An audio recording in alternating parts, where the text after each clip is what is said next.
اس آیت کو حضرت مولانا سید ابو الحسن علی ندوی رحمۃ اللہ علیہ کثرت سے پڑھتے تھے اور اپنے خطاب کا موضوع بناتے تھے۔ میں بھی اس وقت طالب علم تھا۔ طالب علمانہ ناسمجھی کی وجہ سے خیال ہوتا تھا کہ مولانا بار بار اس بات کو کیوں فرماتے ہیں؟ کیا مسلمان ہندو بن رہے ہیں؟ کیا مسلمان عیسائی بن رہے ہیں؟ دل میں یہ خیال تھا کہ ایک غیر مسلم تو مسلمان ہو سکتا ہے، ایک مسلمان کیسے اسلام سے پھر سکتا ہے؟ لیکن جو وقت گزرتا گیا، مولانا کے اس خطاب اور توجہ دہانی کی اہمیت ذہن میں نقش ہوتی گئی، اور آج تو میں سمجھتا ہوں کہ یہ سب سے اہم بات ہے۔ اس آیت کا خلاصہ یہ ہے کہ جب سیدنا حضرت یعقوب علیہ السلام کی وفات کا وقت آیا، اس وقت ظاہر ہے کہ جب کسی خاندان کے بڑے آدمی کی موت ہوتی ہے تو چاروں طرف سے لوگ اس کو گھیر لیتے ہیں، تو آپ کے سارے فرزندان آپ کو گھیرے ہوئے ہیں۔ اچھا، حضرت یعقوب علیہ السلام رہنے والے ہیں فلسطین کے، اور ان کی وفات ہو رہی ہے مصر میں، اور مصر میں ان کے خاندان کے چند افراد تھے، صرف حضرت یعقوب کے صاحبزادگان تھے۔ تو ایسے وقت میں باپ کو فکر ہوتی ہے کہ میرے بعد ان بچوں کا کیا ہوگا، یہ بالکل اجنبی ماحول میں، اجنبی دنیا میں زندگی گزار رہے ہیں۔ تو ہم جیسے کم سمجھ لوگوں کی سوچ کے اعتبار سے حضرت یعقوب کو نصیحت کرنا چاہیے کہ بچوں، تم یہاں بہت کم تعداد میں ہو، بہت سنبھل کر رکھو گے، کسی سے جھگڑا مول مت لوگے۔ لیکن حضرت یعقوب علیہ السلام نے ایسا سوال کیا کہ جو ہم لوگوں کے لیے خلاف توقع ہے۔ انہوں نے اپنے صاحبزادوں سے فرمایا، اے میرے بچوں، ما تعبدون من بعدی، میرے بعد تم لوگ کس کی عبادت کرو گے؟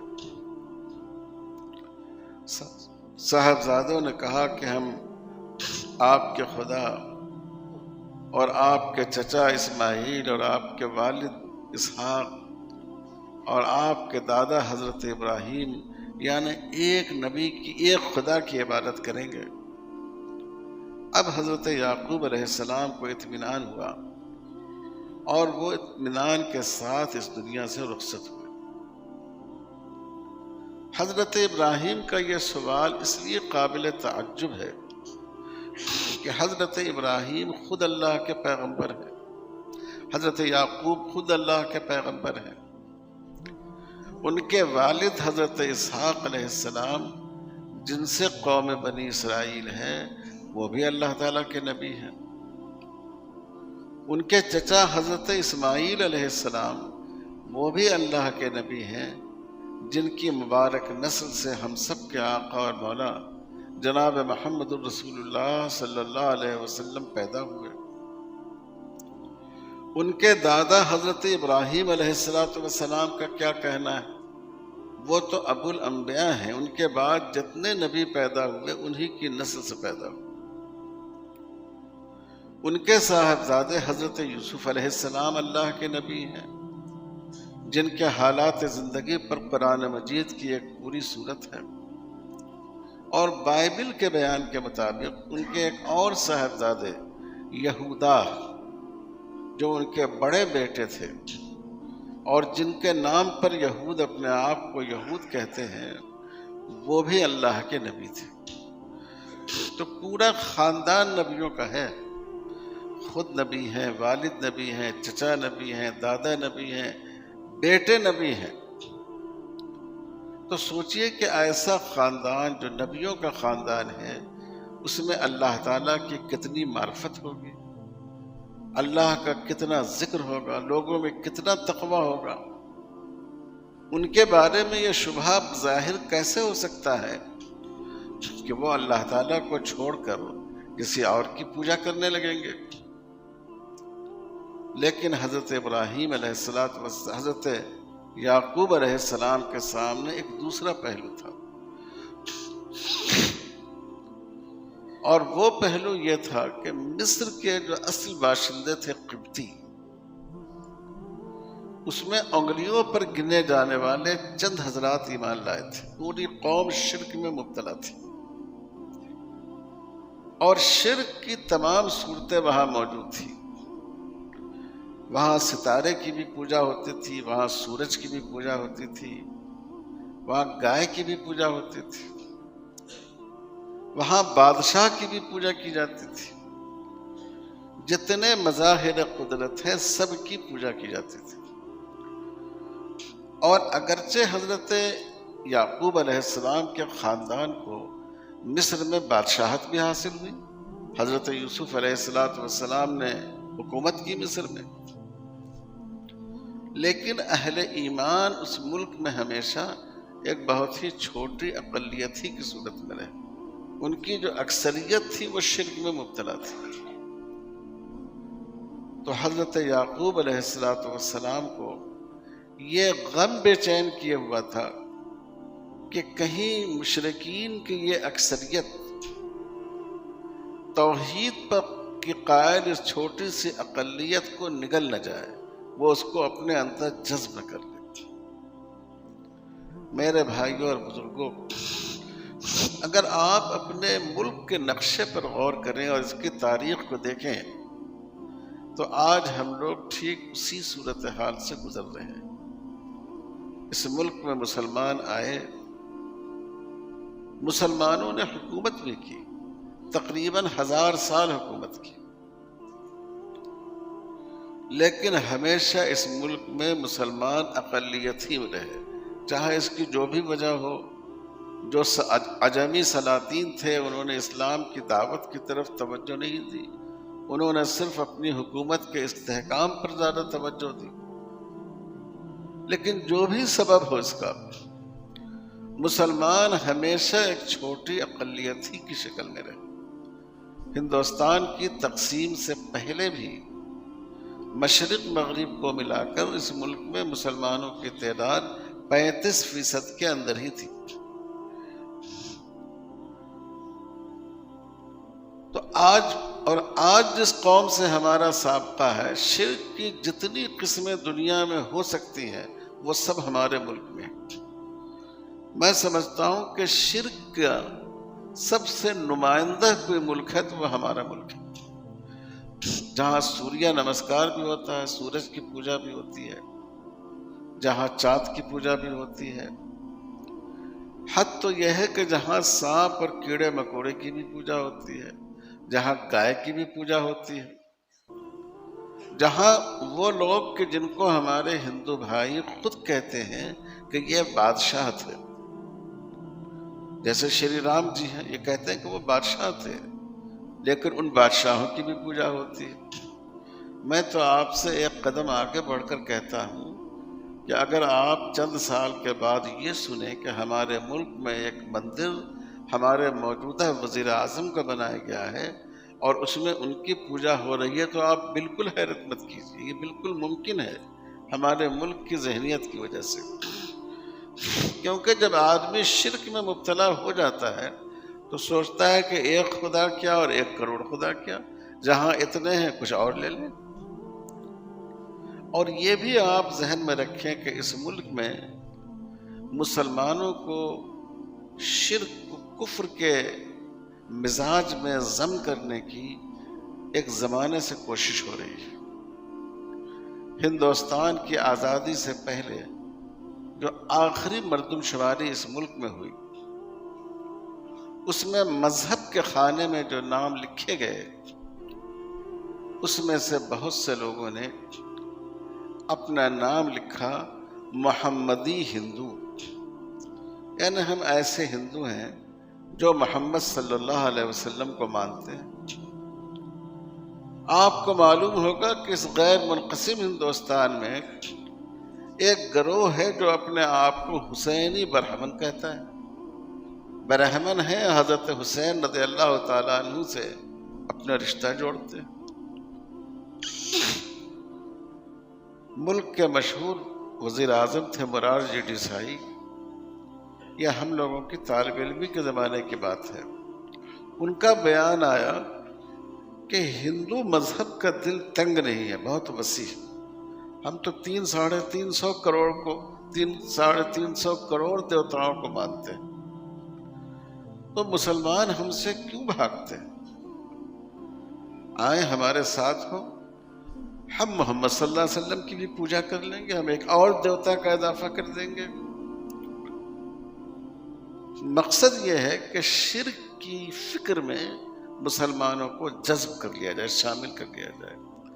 یہ فکر شروع سے ہوتی رہی ہے، اور یہ سنگھ پریوار جس کو ہم کہتے ہیں، راشٹریہ سیوک سنگھ جس کو ہم کہتے ہیں، اس کی بنیاد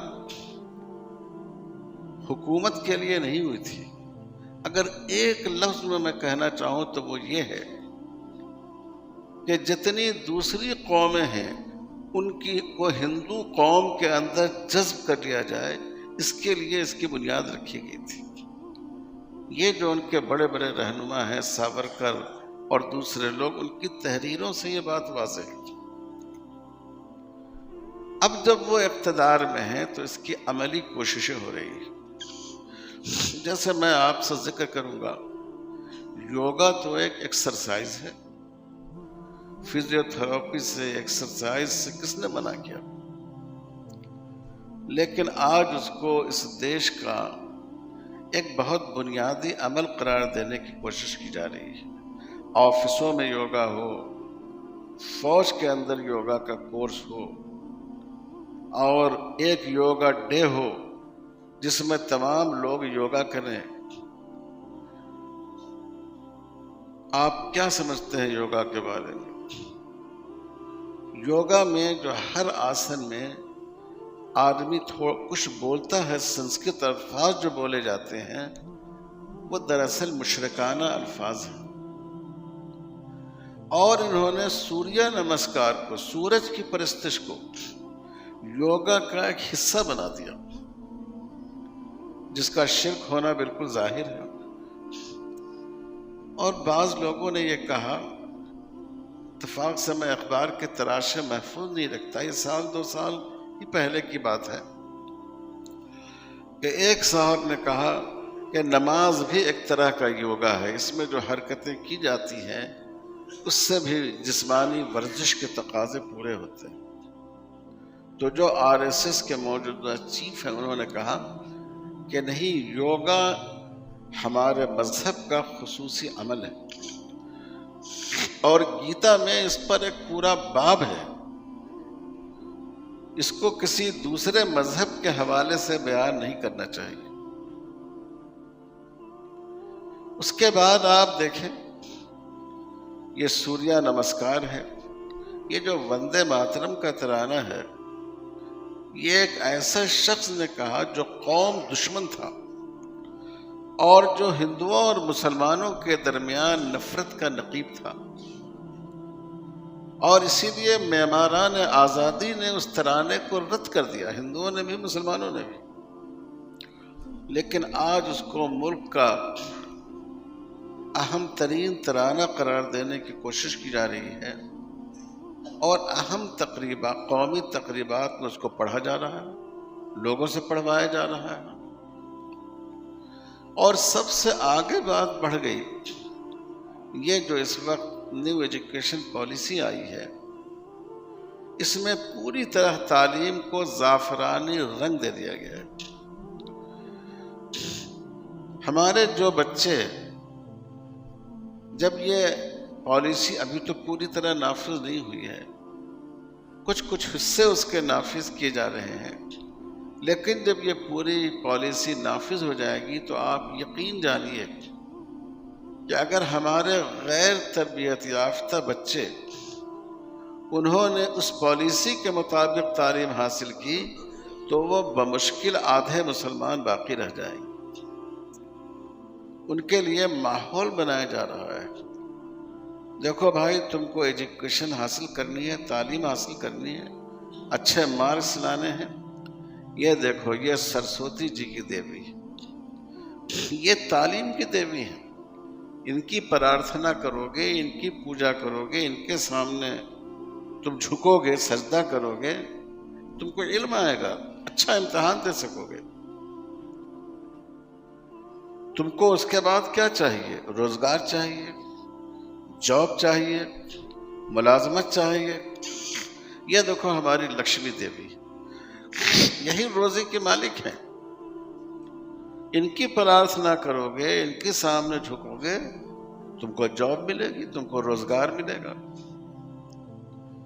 اور تم کو طاقت چاہیے کسی بھی کام کے لیے، یہ ہماری درگا دیوی ہے، یہ طاقت کی دیوی ہے۔ ان کی پوجا کرو، تم کو طاقت حاصل ہوگی۔ یہ کوئی ہنسنے کی بات نہیں ہے۔ آج ہمارے اسکولوں میں باضابطہ اس کی تربیت کی جا رہی ہے۔ جب اس کے خلاف آواز اٹھائی گئی کہ ہمارا ملک ایک سیکولر ملک ہے، اس طرح کی چیزوں کو اسکول کے غیر درسی کاریکولم میں کیوں شامل کیا گیا؟ تو حکومت کا بیان آیا کہ ہم اس کو بچوں پر لازم نہیں کر رہے ہیں، یہ اختیاری ہے۔ آپ سوچئے ایک اسکول میں 1000 بچے ہوں، اس میں 50 مسلمان بچے ہوں، جہاں 1000 بچے وندے ماترم پڑھیں گے، جہاں وہ سرسوتی جی کی اور فلاں فلاں دیوی کی پرارتھنا کریں گے، یہ ہمارے 50 معصوم بچے اس سے بچ سکیں گے، اپنے آپ کو بچا سکیں گے؟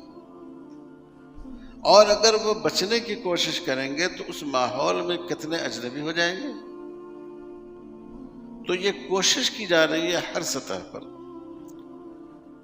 تعلیم کی سطح پر، تہذیب کی سطح پر۔